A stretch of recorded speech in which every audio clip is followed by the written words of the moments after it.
The morning sun cast long shadows across the marble floors of Buckingham Palace as Queen Consort Camilla walked through the grand corridors with purposeful steps. Her heels clicked rhythmically against the polished stone, echoing through the vast hallways that had witnessed centuries of royal history. Today felt different somehow, charged with an energy that made the palace staff glance nervously at one another as they went about their duties. Camilla had been Queen Consort for nearly 2 years now, following King Charles III coronation. The transition had not been easy. Many still remembered the tumultuous years when she was seen as the other woman in Charles and Diana's marriage. Despite the passage of time and her official recognition, whispers still followed her through the palace walls. Some staff members remained cool and distant, their loyalty firmly rooted in memories of the beloved Princess Diana. On this particular Tuesday morning, Camilla was scheduled to meet with the head of palace security regarding upcoming state visits. The meetings had become routine, but, lately, she had noticed a subtle shift in how some of the royal protection officers treated her. There seemed to be a lack of the deep reverence that was automatically given to other members of the royal family. As she approached the security wing of the palace, Camilla's mind wandered to the challenges she had faced since becoming Queen Consort. The British public had slowly warmed to her over the years, but acceptance within the palace walls had proven more difficult. The staff, particularly the long-serving guards and protection officers, maintained a professional distance that sometimes felt more like barely concealed disapproval.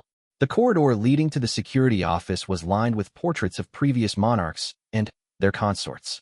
Camilla paused briefly before a painting of Queen Elizabeth II, remembering the late Queen's eventual acceptance of her relationship with Charles. It had taken years of patience and careful navigation of royal protocol, but Elizabeth had finally given her blessing. That approval had meant everything to Charles and, by extension, to Camilla herself. Commander James Morrison stood at attention outside the security office. He was a veteran of the Royal Protection Service, having served for over 15 years. His military bearing was impeccable, his uniform pristine, and his record spotless. Morrison had protected members of the royal family through numerous public engagements, foreign tours, and private functions. He was known throughout the palace for his unwavering dedication and strict adherence to protocol. However, Morrison carried with him a burden that few knew about. He had been on duty during some of Princess Diana's final public appearances. He had witnessed firsthand the genuine love and affection the people had for her, and the way she had connected with everyone from world leaders to ordinary citizens. Those memories had shaped his understanding of what royal dignity truly meant. As Camilla approached, Morrison remained standing at attention, but something in his posture seemed different. There was a tension in his shoulders, a slight set to his jaw that suggested internal conflict. He had been dreading this moment, knowing that palace protocol demanded certain shows of respect, yet struggling with feelings he couldn't quite reconcile. "Commander Morrison," Camilla said as she drew near, her voice carrying the authority that had grown stronger with each passing month in her role as Queen Consort. "I trust everything is prepared for our security briefing?"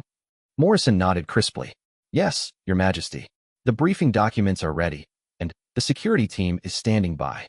His response was correct by all measures of royal protocol, yet something in his tone suggested a carefully controlled formality rather than genuine deference. Camilla studied his face for a moment. She had become adept at reading the subtle signs of disapproval or reluctance in people's expressions.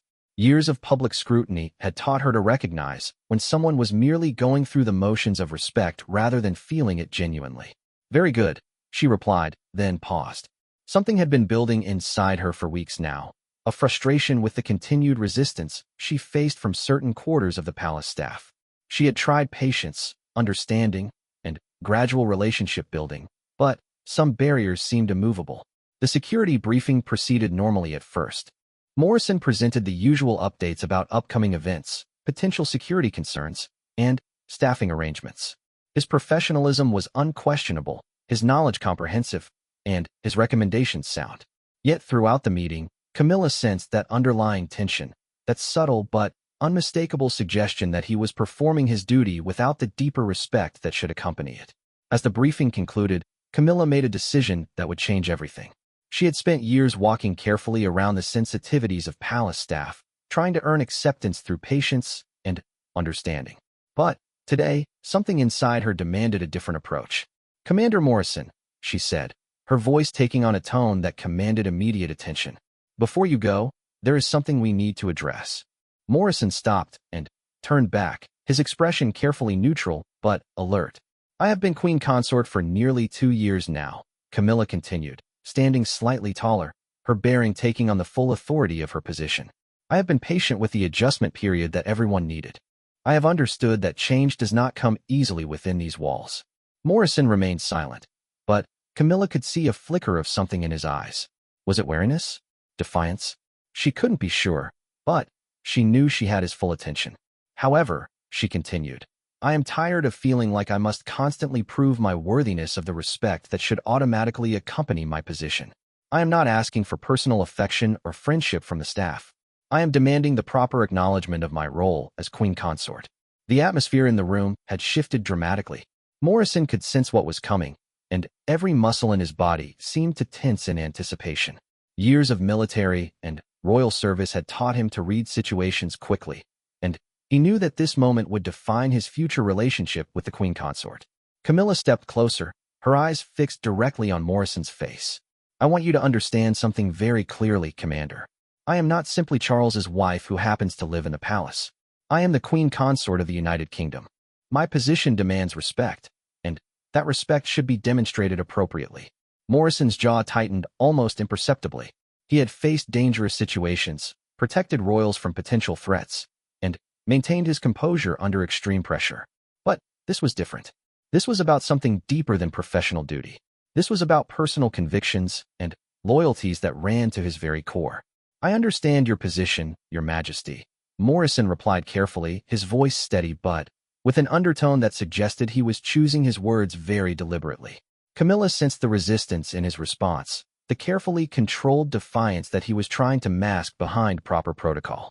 It was exactly this kind of subtle disrespect that had been wearing on her for months. She decided that this moment would serve as a definitive statement, not just to Morrison, but to the entire palace staff. What happened next would shock everyone within the palace walls and become the subject of hushed conversations for weeks to come. Camilla was about to make a demand that would test the very foundations of royal protocol and personal dignity in ways no one had anticipated. The tension in the security office had become so thick it seemed to press against the walls themselves. Camilla stood facing Commander Morrison, her decision crystallizing into something that would either establish her authority once and for all or create a scandal that would reverberate through the monarchy for years to come.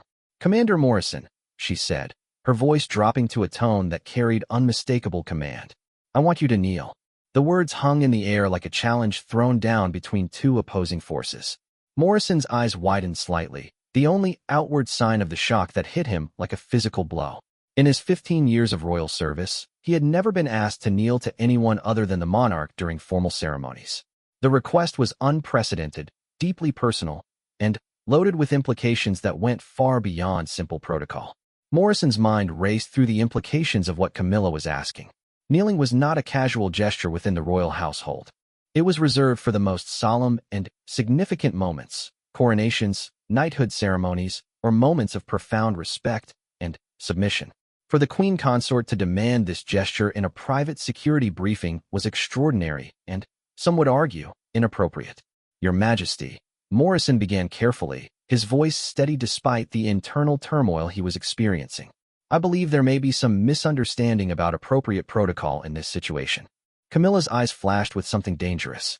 She had expected resistance, but hearing it voiced so directly struck at every insecurity and frustration she had been carrying. "There is no misunderstanding, Commander. I am making myself perfectly clear. I want you to kneel before your queen consort." The formality of her language could not disguise the personal nature of what was happening. This was not about security protocols or state business. This was about power, respect, and the complex dynamics that had been brewing beneath the surface of palace life for months. Morrison stood perfectly still, his military training warring with his personal convictions. He thought about his oath of service to the crown, about his duty to protect and serve the royal family. But he also thought about dignity, about the difference between earned respect and demanded submission, and about the memory of Princess Diana, whose grace and natural authority had never required such demonstrations. "Your Majesty," he said again, his voice taking on a slight edge that suggested his patience was being tested as much as hers. With the greatest respect, I believe my service to the crown has always been demonstrated through my professional conduct and dedication to duty. Camilla felt her anger rising. This was exactly the kind of subtle defiance that had been undermining her authority for months. She could see it in Morrison's stance, hear it in his carefully chosen words that technically showed respect, while actually refusing her direct command. "Your professional conduct is not in question," she replied sharply. "What I am addressing is your apparent inability to show proper deference to my position. I am not asking you to discuss this, Commander. I am commanding you to kneel." The word commanding echoed in the small office with shocking force. Morrison felt something shift inside him, a line being crossed that changed the fundamental nature of their interaction. This was no longer about royal protocol or professional service. This was about one person trying to force another into a gesture of submission that felt deeply wrong. Morrison's background as a military man had taught him about legitimate authority and illegitimate demands. He understood the difference between following orders that served a greater purpose and being asked to participate in something that diminished everyone involved. His instincts told him that what Camilla was demanding crossed that line. "Your Majesty," he said, his voice now carrying a firmness that matched her own. "I have served the crown faithfully for 15 years. I have put my life at risk to protect members of the royal family. I have never questioned my duty or failed in my obligations. But I cannot and will not kneel simply because you demand it." The refusal hung in the air between them like a sword that had been drawn. Camilla stared at Morrison with a mixture of disbelief and rage. No one had ever refused a direct command from her so bluntly. Even during her most difficult years in the public eye, people had at least maintained a facade of compliance with her requests. "You cannot and will not," she repeated, her voice rising slightly. "Do you understand who you are speaking to? Do you comprehend the position I hold?" Morrison straightened even further, if that were possible. His years of military service had prepared him for moments when principle mattered more than convenience. "I understand exactly who you are, Your Majesty. You are the Queen Consort, wife of King Charles III, and a member of the royal family. I also understand who I am. I am a man who has served with honor and dignity, and I will not compromise that dignity, even at your command." The word "even" carried particular weight, suggesting that Morrison saw Camilla's demand as something that would require him to compromise his principles. Camilla understood the implication immediately, and it struck at the heart of her deepest insecurities about her position and legitimacy. "You will find yourself looking for new employment if you continue down this path," Camilla threatened, her composure beginning to crack under the strain of the confrontation. "I have the authority to recommend your dismissal, and I will not hesitate to use it."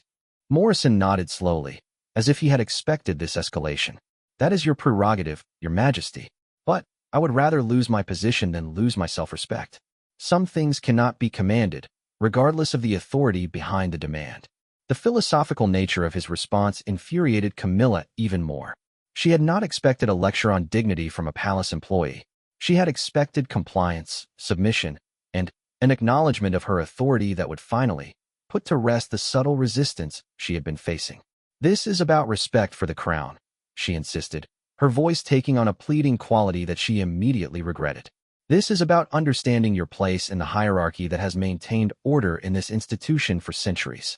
Morrison's expression softened slightly, not with submission, but with something that might have been pity. "Your Majesty, respect cannot be forced. It must be earned through actions, through character, through the way one treats others. Demanding that someone kneel does not create respect. It only creates resentment and diminishes everyone involved." His words hit Camilla like physical blows. She realized that she was not just being refused.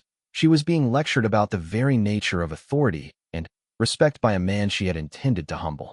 The situation was spiraling completely out of her control. "Get out," she said suddenly, her voice barely above a whisper, but carrying tremendous force. "Get out of my sight before I do something we will both regret."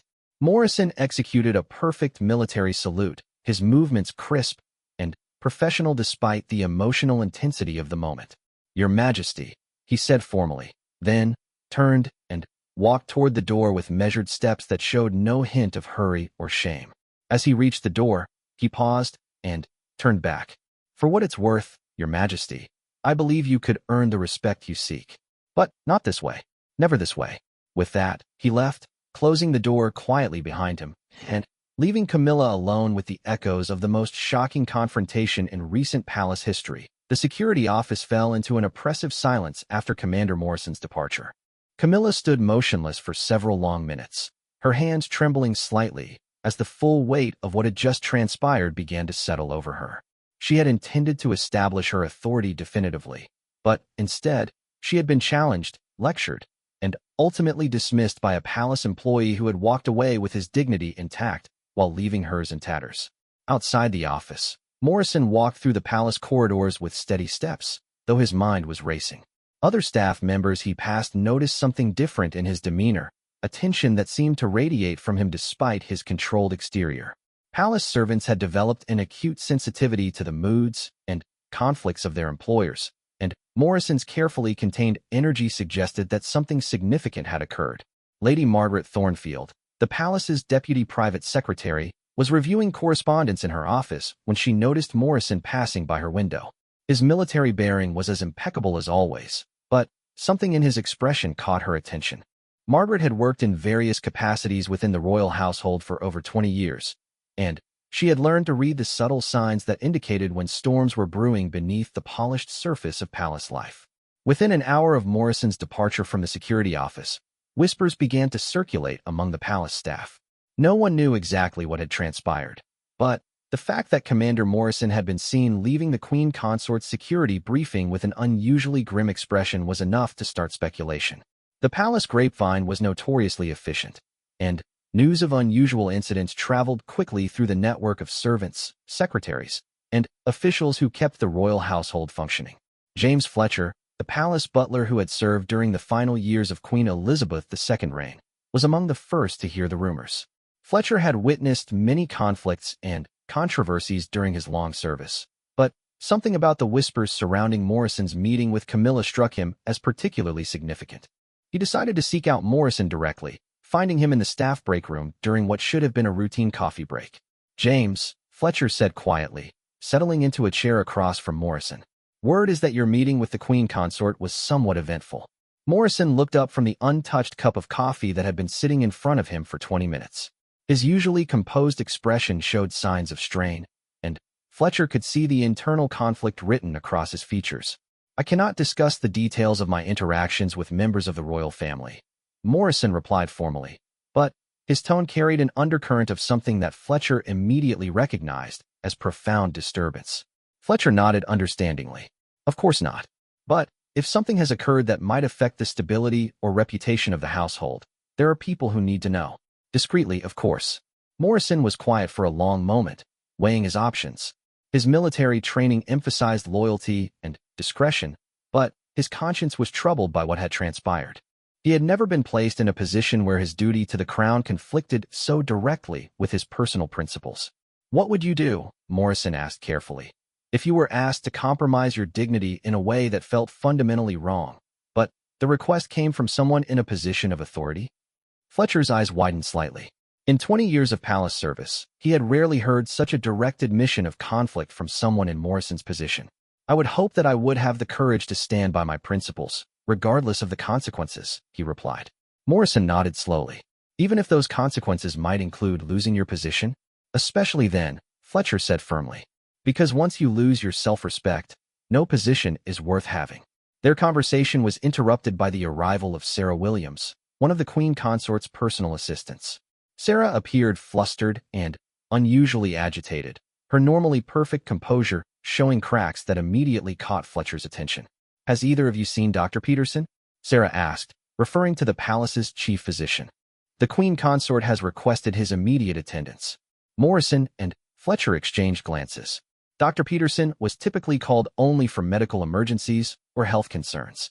The timing of this request, coming so soon after Morrison's meeting with Camilla, suggested that the confrontation had taken a greater toll on her than anyone had realized. "Is everything all right?" Fletcher asked with professional concern. Sarah hesitated, clearly uncertain about how much she should reveal. "Her Majesty appears to be experiencing some distress. She has locked herself in her private study and is refusing to see anyone except the physician." Morrison felt a stab of guilt. Despite his conviction that he had acted correctly, he had not intended to cause genuine distress to the Queen Consort. The situation was becoming more complex than a simple matter of principle versus authority. As Sarah hurried away to continue her search for Dr. Peterson, Fletcher turned to Morrison with a serious expression. Whatever happened in that meeting, it seems to have had significant impact on both of you. Morrison's composure finally began to crack slightly. I may have just ended my career, he admitted quietly. But I could not do what she asked. I simply could not. Before Fletcher could respond, the sound of hurried footsteps in the corridor caught their attention. Sir William Hartwell, the king's private secretary, was moving through the palace with obvious urgency. Sir William's presence in this part of the palace was unusual during normal business hours, suggesting that word of some crisis had reached the highest levels of the royal household. Sir William spotted Morrison and Fletcher and approached them with the focused intensity that characterized his management of palace affairs. "Commander Morrison," he said without preamble, "I need to speak with you immediately." Morrison rose to his feet, his military training taking over despite his emotional state. "Of course, Sir William." "In private," Sir William added, glancing meaningfully at Fletcher, who took the hint and excused himself diplomatically. Sir William led Morrison to a small conference room typically used for administrative meetings. Once the door was closed, Sir William's formal manner softened slightly, revealing genuine concern beneath his official bearing. "I've received a very disturbing report from the Queen Consort's office," Sir William began carefully. "According to her account, you refused a direct order and showed disrespect during your security briefing." Morrison had expected this conversation, but hearing Camilla's version of events still stung. "Sir William, I would respectfully request the opportunity to provide my account of what transpired." Sir William nodded. "That's exactly why I wanted to speak with you privately. The Queen Consort is demanding your immediate dismissal, but King Charles has asked me to investigate the full circumstances before any decisions are made. His Majesty values your service and is reluctant to act without understanding all aspects of the situation." The mention of King Charles provided Morrison with a glimmer of hope. He had served the king personally on numerous occasions and had always felt that Charles appreciated his professionalism and dedication. Perhaps there was an opportunity to explain his actions without losing everything he had worked to achieve. "Sir William," Morrison began carefully, "I want to be very clear that I have the utmost respect for the institution of the monarchy and for the king.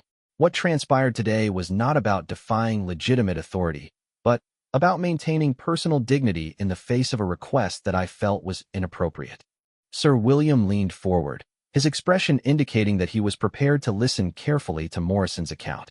What Morrison told him in the next few minutes would shape not only his own future, but potentially the entire dynamic between the Queen Consort and the palace staff going forward. Sir William listened with growing concern as Morrison provided his detailed account of the confrontation with Queen Consort Camilla.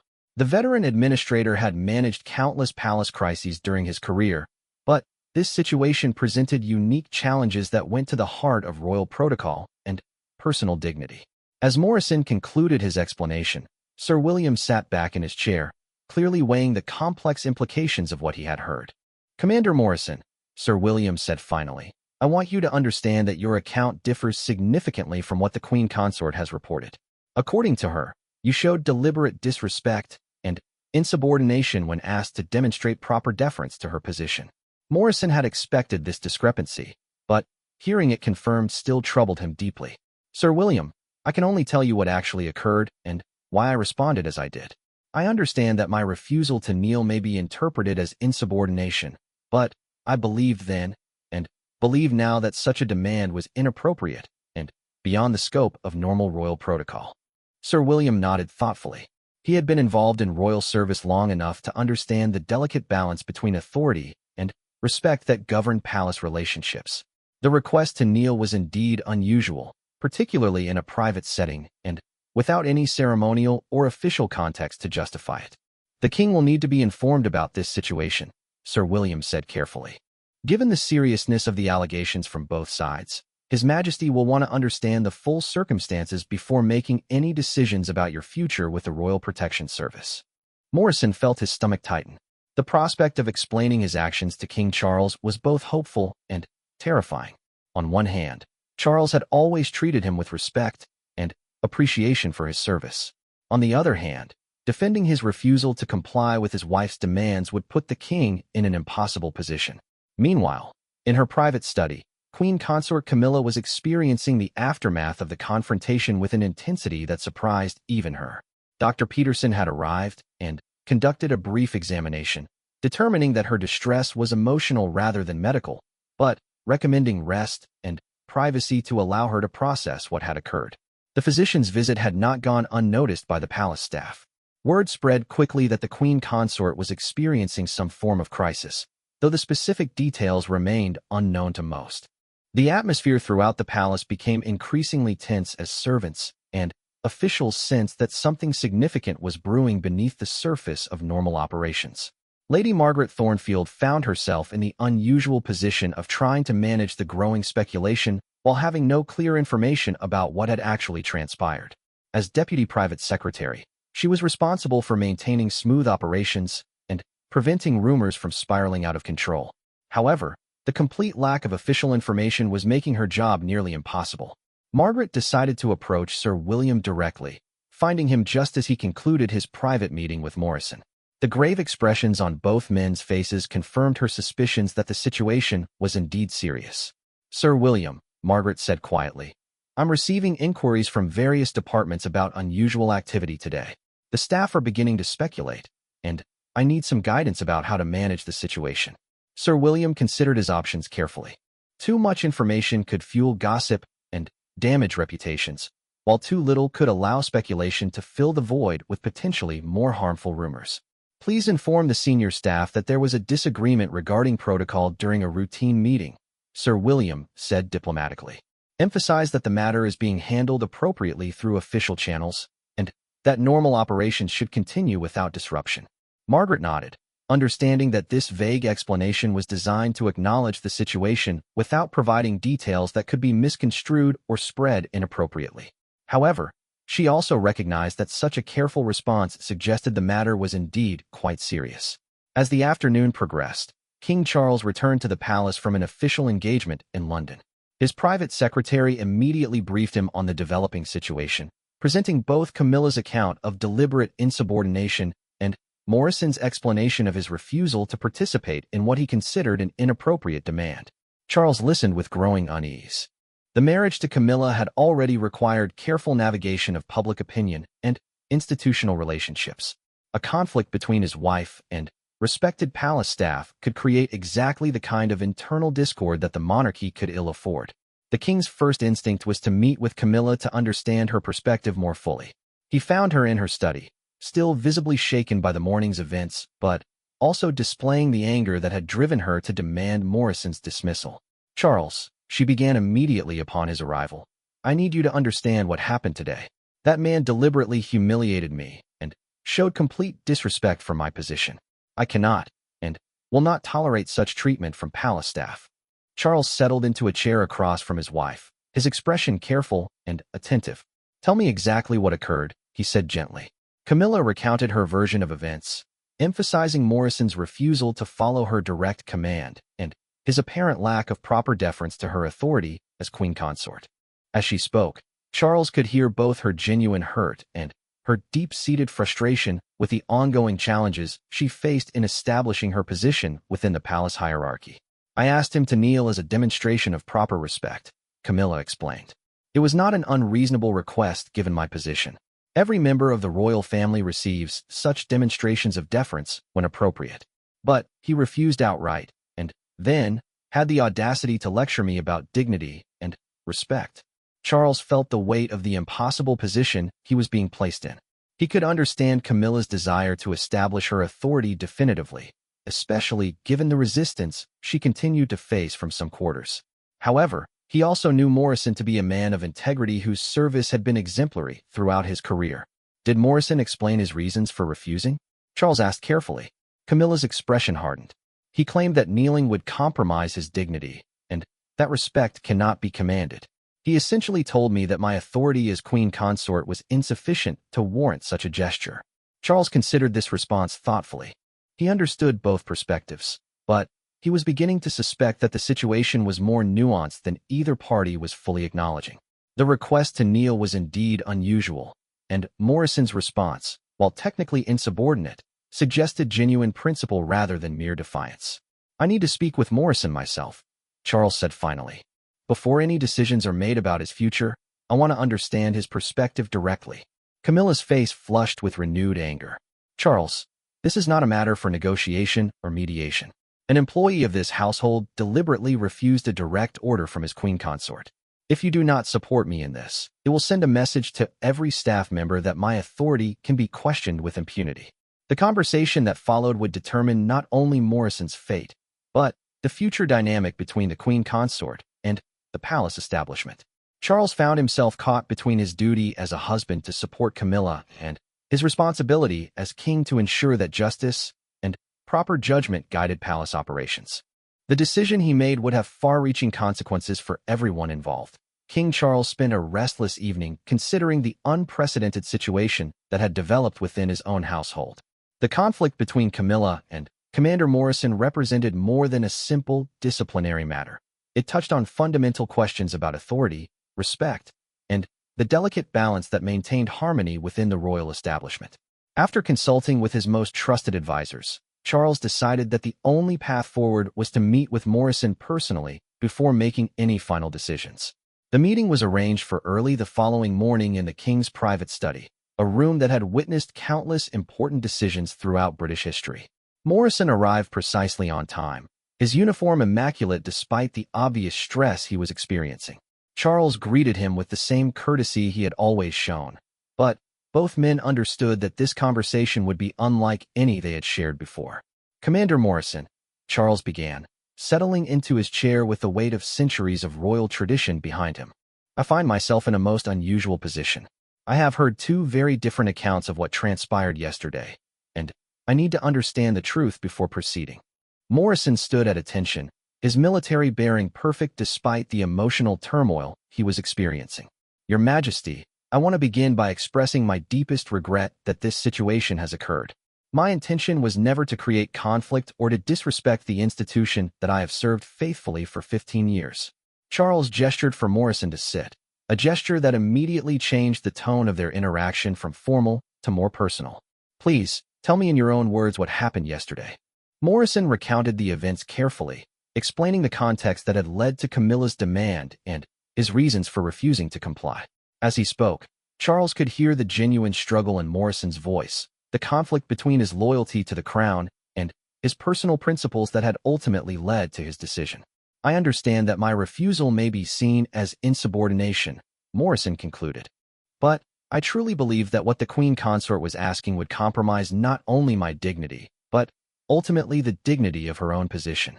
Respect that is demanded rather than earned becomes meaningless, and I feared that complying with such a request would actually diminish rather than enhance the authority she seeks to establish. Charles listened thoughtfully, recognizing wisdom in Morrison's words that echoed his own understanding of leadership and authority. Throughout his long preparation for the throne, Charles had learned that true respect came from consistent character and actions rather than from forced demonstrations of submission. You realize, Charles said carefully, that regardless of your motivations, your refusal to comply with a direct request from the queen consort has created a serious crisis. My wife feels that her authority has been undermined, and she is demanding consequences that reflect the seriousness of the offense. Morrison nodded gravely. I understand completely, Your Majesty. I am prepared to accept whatever consequences you deem appropriate. However, I would respectfully submit that dismissing me for standing by my principles might send its own message to the palace staff about what kind of behavior is truly valued here. The insight behind Morrison's comment struck Charles deeply. He realized that how he handled this situation would indeed send a powerful message throughout the palace about the values that guided royal service. If he supported Camilla's demand for Morrison's dismissal, he would be endorsing the principle that authority could be exercised arbitrarily, regardless of the reasonableness of specific requests. If he supported Morrison, he would be undermining his wife's position and potentially encouraging future challenges to royal authority. After nearly an hour of conversation, Charles dismissed Morrison with a promise that a decision would be reached within 24 hours. The king then faced the even more difficult task of returning to Camilla with a fuller understanding of the situation that only complicated his position further. That evening, Charles sat down with Camilla for a conversation that would prove to be one of the most important of their marriage. He approached the discussion with the diplomatic skills he had developed over decades of navigating complex political and personal relationships. Darling, he began gently. I've spoken with Morrison at length, and I believe I understand the situation more fully now. Camilla's expression immediately became defensive. I hope you're not going to tell me that you're taking his side over mine. Charles chose his words carefully. This is not about taking sides. It's about finding a resolution that serves everyone's best interests, including yours. I believe Morrison's refusal came from genuine principle rather than disrespect for you personally. How can you say that? Camilla protested. He refused a direct order from his queen consort. How is that not disrespectful? Charles paused, knowing that his next words would be crucial. Because the request itself may have been inappropriate. Demanding that someone kneel in a private setting, without ceremonial context or official justification, goes beyond normal protocol. Morrison's refusal may have actually protected your dignity rather than diminishing it. The conversation that followed was intense and emotional, with Camilla initially rejecting any suggestion that her demand had been inappropriate. However, as Charles patiently explained his perspective, drawing on his deep understanding of royal tradition and the delicate psychology of leadership, Camilla began to see the situation differently. You're asking me to admit that I was wrong, she said finally, her voice carrying hurt and frustration. I'm asking you to consider that there might be a better way to achieve what you want, Charles replied. Morrison's respect cannot be forced, but it can be earned. And, based on our conversation today, I believe he is prepared to offer that respect if approached differently. The resolution that Charles ultimately proposed was both elegant and practical. Rather than dismissing Morrison or forcing Camilla to apologize, he suggested that both parties meet again in his presence to establish a new understanding of their working relationship. This meeting would acknowledge that misunderstandings had occurred on both sides while creating a framework for moving forward productively. When the three of them met the following day, the atmosphere was markedly different from the confrontation that had started the crisis. Charles facilitated a conversation that allowed both Morrison and Camilla to express their perspectives while finding common ground in their shared commitment to serving the crown effectively. Morrison acknowledged that his response, while principled, could have been more diplomatic. He offered the queen consort the genuine respect she deserved, not through forced gestures, but through his commitment to serving her security needs with the same professionalism he had always shown. Camilla, for her part, came to understand that her authority would be more effectively established through consistent leadership and clear expectations rather than through demanding symbolic submissions that created resentment rather than respect.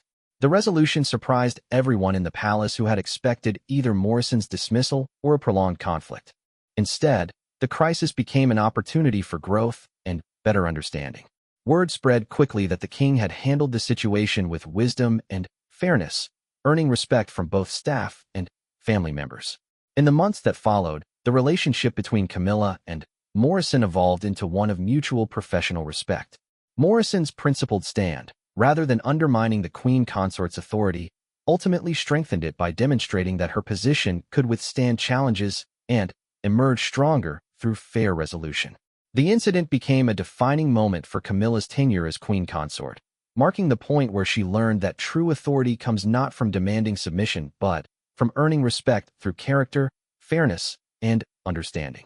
Morrison continued his distinguished service, eventually becoming one of Camilla's most trusted security advisors. Their relationship built on the solid foundation of mutual respect that had emerged from their initial conflict. The palace staff, who had watched the crisis unfold with great interest, drew their own lessons from how it was resolved.